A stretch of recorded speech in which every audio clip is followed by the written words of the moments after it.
vas-tu accueillir le Ramadan? Nous sommes aux portes du mois béni du Ramadan. Seuls quelques jours nous séparent de lui. Et nous demandons à Allah tabaraka wa ta'ala de nous faire vivre jusqu'à Ramadan et de l'accepter de notre part, de faire de nous des pieux. Le Ramadan est un mois immense, un mois béni. Allah tabaraka wa ta'ala y a prescrit de jeûner ces jours et la prière nocturne selon ce qui est possible de ces nuits.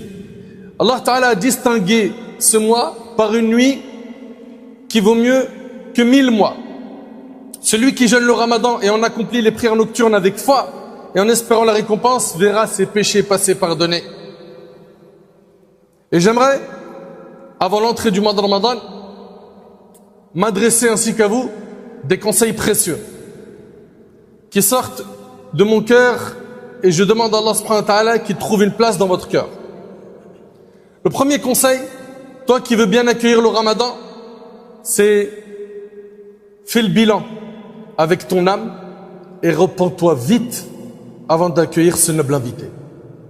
Repens-toi mon cher frère, repens-toi ma chère sœur de tous les péchés qui ont épuisé ton cœur. Reviens vers Allah subhanahu wa ta'ala. Toi qui es chargé de fautes, regrette, repens-toi. Et le repentir sincère a des conditions. Un, que tu regrettes les péchés que tu as faits, que tu t'en détaches et que tu sois déterminé à ne plus les refaire. Ça, c'est le repentir sincère. Et bien évidemment, s'il y a quelque chose que tu as pris de quelqu'un, une injustice liée à une personne, tu dois la réparer. Serviteur d'Allah, Wallahi wa Rabbil Kaaba, la vie est courte. Le temps est limité. Combien d'êtres chers, combien de frères avons-nous accompagnés dans les tombes ces dernières semaines, ces derniers mois? Personne parmi nous n'a la garantie de vivre jusqu'à Ramadan. Donc repens-toi. Repens-toi vite avant qu'il soit trop tard.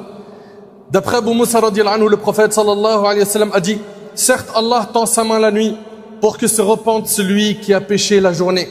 Et il tend sa main la journée pour que se repente celui qui a péché la nuit jusqu'à ce que le soleil se lève de son coucher, rapporté par l'imam Muslim.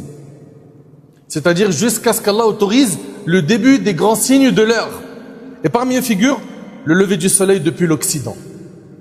Allah tabaraka wa ta'ala nous dit: قُلْ يَا عِبَادِيَ الَّذِينَ أَسْرَفُوا عَلَى أَنفُسِهِمْ لَا تَقْنَطُوا مِنْ رَحْمَةِ اللَّهِ إِنَّ اللَّهَ يَغْفِرُ الذُّنُوبَ جَمِيعًا إِنَّهُ هُوَ الْغَفُورُ الرَّحِيمُ. Dis, ô mes serviteurs qui avez commis des excès à votre propre détriment, ne désespérez point de la miséricorde d'Allah.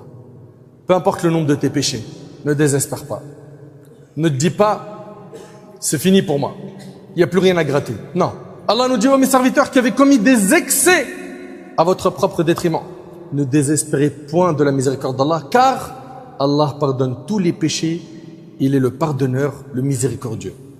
Et dans le hadith rapporté par l'imam Muslim selon Anas, le prophète sallallahu alayhi wa sallam a dit, et écoutez bien s'il vous plaît ce hadith: certes Allah est plus heureux du repentir de son serviteur lorsque celui-ci se repent à lui que l'un d'entre vous dont la monture s'échappe emportant avec elle sa nourriture et sa boisson alors qu'il se trouve sur une terre désertique. Essayez d'imaginer quelqu'un qui est sur une terre désertique, il a sa monture et il a sa nourriture, sa boisson sur cette monture et cette monture disparaît. Comprenez bien ce hadith. Ce qui lui permettait ici de tenir dans ce voyage, c'était ses provisions et cette monture. Il les a perdues et il est dans le désert. Désespéré, il finit par s'allonger à l'ombre d'un arbre, nous dit le prophète sallam, en ayant perdu l'espoir de la retrouver. Tandis qu'il se tient ainsi, voilà sa monture qui se présente devant lui.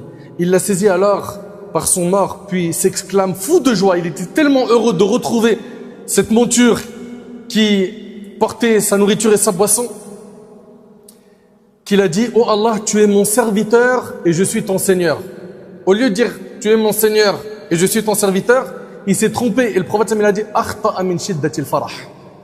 Il s'est trompé à cause de l'intensité de sa joie. Et bien regardez le hadith, qu'est-ce qu'il nous dit? Certes, Allah est plus heureux du repentir de son serviteur lorsque celui se repent à lui que l'un d'entre vous dont la monture s'échappe emportant avec elle sa nourriture et sa boisson alors qu'il se retrouve sur une terre désertique. Allahu Akbar. Réalises-tu que si tu te repens à Allah, Allah subhanahu wa ta'ala se réjouit de ton repentir? Allah se réjouit de ton retour et de ton repentir d'une joie plus grande et plus noble encore que la joie de cet homme lorsqu'il retrouve sa monture perdue une seconde fois. Mon bien-aimé en Allah, qui parmi nous n'a jamais péché? Qui parmi nous n'a jamais désobéi à Allah? Tout être humain sur terre est fautif. Mais Allah, notre Seigneur Azza wa Jal, est pardonneur et miséricordieux.